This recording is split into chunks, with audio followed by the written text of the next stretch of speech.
नमस्कार दोस्तों, कैसे हैं आप सब लोग। उम्मीद करती हूँ अच्छे होंगे। Welcome back to my channel study with Neha ma'am.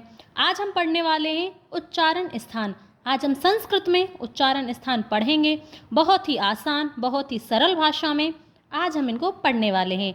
आपको उम्मीद करती हूँ बहुत ही आसानी से समझ आ जाएगा। अब हम इसको शुरू करते हैं। पाणिनि शिक्षा के अनुसार उच्चारण स्थान 8 हैं। कंठ, तालु, मूर्धा, दंत, ओष्ठ, नासिका, जिह्वा मूल, उरस। उच्चारण स्थान के समस्त 11 सूत्रों में 7 ही उच्चारण स्थान काम में लिए गए हैं, उरस को काम में नहीं लिया गया है। अनुस्वार व विसर्ग का प्रयोग जिस स्वर के साथ होगा उस स्वर के अनुसार ही अनुस्वार व विसर्ग का उच्चारण स्थान होगा। सामान्यतः विसर्ग का कंठ वे अनुस्वार का नासिका उच्चारण स्थान होता है। अब हम देखते हैं अकहु विसर्जनीयानाम कंठः।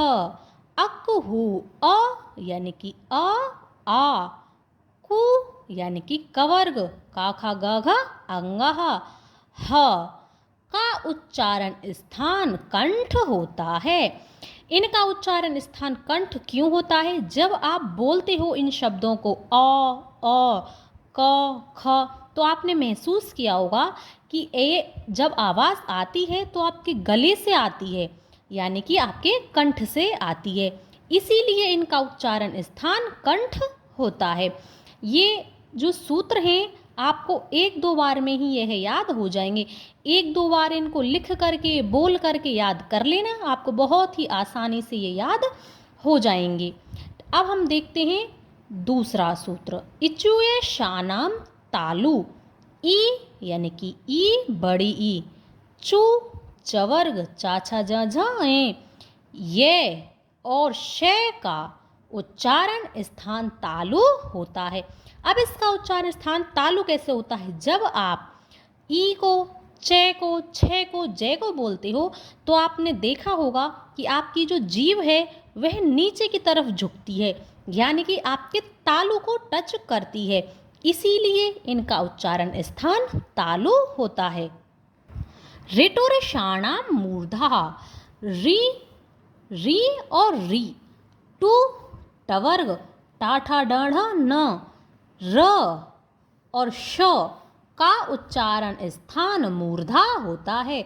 मूर्धा यानी कि आपकी जीभ के ऊपर वाला, और जो आपके ऊपर वाले दांत होते हैं उनकी जो पीछे की जगह होती है उसी को हम मूर्धा कहते हैं। जब हम इन शब्दों को, इन वर्णों को हम बोलते हैं तो हमारी जीभ ऊपर मूर्धा को टच करती है, इसीलिए हम इनको मूर्धन्य वर्ण कहते हैं। लृ तुलसानाम दंतः। लृ यानी कि लरी। अब आपने देखा होगा री और री, ये छोटी री, ये बड़ी री है, पर जो आपका ये लरी होता है ये बस ह्रस्व होता है, इसका दीर्घ नहीं होता है। लरी, तू तवर्ग, ता था द ध न, ल और स का उच्चारण स्थान दंतः होता है। जब आप इन वर्णों को बोलते हो तो आपकी जो जीभ है आपके दांतों को टच करती है, इसीलिए इनको जो दंतों वाले वर्ण बोलते हैं। ठीक है, इनका उच्चारण स्थान दांत का होता है। उपपद्यमानीयानाम ओष्ठः।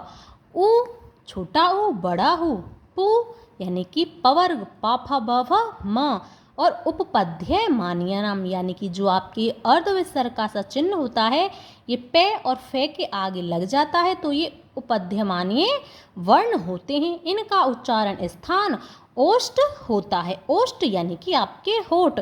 जब आप इन वर्णों को बोलते हो तो आपके होठ एक दूसरे को टच करते हैं, इसीलिए इनका उच्चारण स्थान ओष्ठ होता है।